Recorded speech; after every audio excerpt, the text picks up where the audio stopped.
Hi అండి, part 2 చూసేసారు కదా. Part 3 upload చేసా వరంగల్ పిల్ల నవ్య ఛానల్లో. So mini short mini Volga అనమాట. అమ్మ తల్లి దగ్గర దర్శనం అయిపోయింది. బస్సు ఎక్కాం. బస్సు నుంచి మేడారం బస్ స్టాండ్లో దిగేసాం.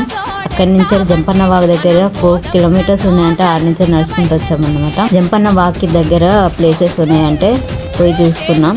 సో ప్లేస్ తీసుకున్నాం, డే స్టే చేసాం. ఆ చీకట్లో అయితే మస్తు మంచు పడ్డది అనమాట. మాకు చలికి వణుకుపోయినాం. సో అప్పటికి ఇంకా జనాలు వస్తూనే ఉన్నారు. మేము కొంచెం ముందు వచ్చినాం కాబట్టి బెటర్ అయింది, లేకపోతే మాకు ఆ ప్లేస్ కూడా దొరకకపోదు. ఇంకా మార్నింగ్ అయింది. వాగు చూడండి, జంపన్న వాగులో ఎంతమంది వచ్చారు. ఎందుకంటే అక్కడ జంపన్న వాగులోనే ఫస్ట్ స్నానం చేసుకున్నాకనే సమ్మక్క సారలమ్మని దర్శనం చేసుకోవాలి. సో మీరు అదే విధంగా ఫస్ట్ నేను జంపన్న వాగు దగ్గరికి వెళ్ళి అక్కడ స్నానాలు చేసాము. సో మీకు నచ్చితే మాత్రం లైక్ చేయండి, షేర్ చేయండి, సబ్స్క్రైబ్ కూడా చేసుకోండి. Thank you. ఒకటి ఉందండి చెప్పాల్సింది, మర్చిపోయినా. పార్ట్ 4 కూడా తొందరలో అప్లోడ్ చేస్తాం. అంతలోపు లైక్ చేయండి, షేర్ చేయండి. వరంగల్ పిల్ల నవ్య ఛానల్.